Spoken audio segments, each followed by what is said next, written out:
एक राज्य के राजा के मन में 3 प्रश्न अक्सर उठा करते थे, जिनके उत्तर पाने के लिए वो अत्यंत अधीर रहता था।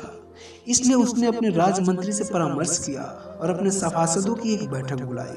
और फिर राजा ने उस सभा में अपने तीनों प्रश्न सबके सामने रख दिए। पहला प्रश्न था, सबसे महत्वपूर्ण कार्य क्या होता है? दूसरा प्रश्न था, परामर्श के लिए सबसे महत्वपूर्ण व्यक्ति कौन होता है? और तीसरा प्रश्न था, किसी भी निश्चित कार्य को करने का महत्वपूर्ण समय कौन सा होता है? और फिर कोई भी राजा के प्रश्नों का संतोषजनक उत्तर नहीं दे सका। लेकिन उस सभा में राजा को एक ऐसे सन्यासी के बारे में पता चला, जो दूर जंगल में एक कुटिया में रहते थे और सबकी जिज्ञासा का समाधान करने में समर्थ थे। फिर राजा साधारण भेष में अपने कुछ सैनिकों एवं गुप्तचरों को साथ लेकर चल दिए उस सन्यासी के दर्शन के लिए। मन में एक ही आस थी कि अब उसे अपने प्रश्नों के उत्तर अवश्य ही मिल जाएंगे। और जब वे सन्यासी की कुटिया के समीप पहुंचे, तो राजा ने अपने सभी सैनिकों और गुप्तचरों को कुटिया से दूर रहने का आदेश दिया और स्वयं अकेले ही आगे बढ़ गया। और फिर राजा ने देखा कि अपनी कुटिया के समीप ही सन्यासी खेत में कुदाल चला रहे थे। और कुछ ही क्षणों में उनकी दृष्टि राजा के ऊपर पड़ी। वो कुदाल चलाते चलाते ही राजा से उसके आने का कारण पूछा। और फिर राजा ने बड़े आदर से अपने वही तीनों प्रश्न सन्यासी को निवेदित कर दिए। और फिर राजा अपने प्रश्नों के उत्तर की प्रतीक्षा करने लगा। लेकिन ये क्या, साधु उत्तर देने के बजाय राजा को उसकी कुदाल लेकर सहायता करने के संकेत कर डाला। और राजा भी कुदाल लेकर खेत जोतने लगा। आखिरकार राजा को अपने प्रश्नों के उत्तर भी तो चाहिए थे। और फिर राजा को खेत जोतते जोतते संध्या हो गई। और इतने में ही एक घायल व्यक्ति जो खून से लथपथ था, जिसके पेट से खून की धार बह रही थी, उस सन्यासी की शरण लेने आया। अब सन्यासी एवं राजा दोनों ने मिलकर उस घायल की मरहम पट्टी की। और जब दर्द से कुछ राहत मिली तो घायल व्यक्ति सो गया। प्रातःकाल जब वो घायल व्यक्ति सोकर उठा, तो सामने राजा को देखकर क्षमा याचना करने लगा। तो राजा के आश्चर्य का ठिकाना नहीं रहा।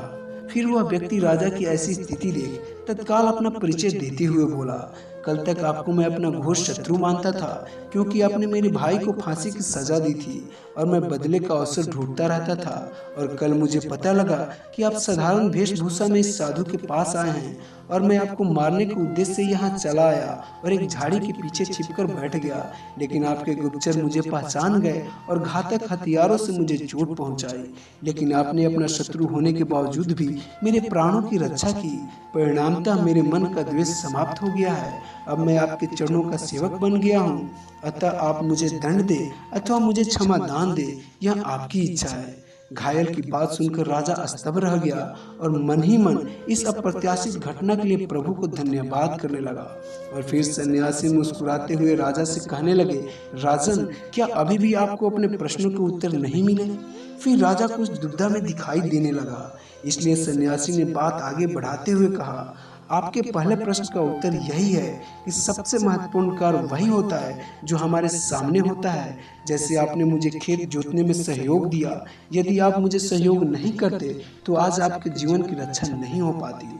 आपका दूसरा प्रश्न था कि परामर्श के लिए कौन महत्वपूर्ण होता है, जिसका उत्तर आपको स्वयं ही मिल चुका है कि जो व्यक्ति हमारे पास उपस्थित रहता है उसी के परामर्श मायने रखता है। जिस तरह उस घायल व्यक्ति को सहायता की आवश्यकता थी, जिसके प्राण आपने बचाए और बदले में वो आपको परामर्श दिया।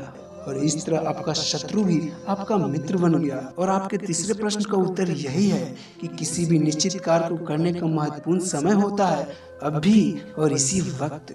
तो दोस्तों, इस कहानी से हमें यही सीख मिलती है कि वर्तमान के महत्व को कभी भी हमें नहीं भूलना चाहिए। भविष्य की चिंता में वर्तमान यदि बिगड़ गया तो हम जिंदगी भर अपने हाथ ही मलते रह जाएंगे।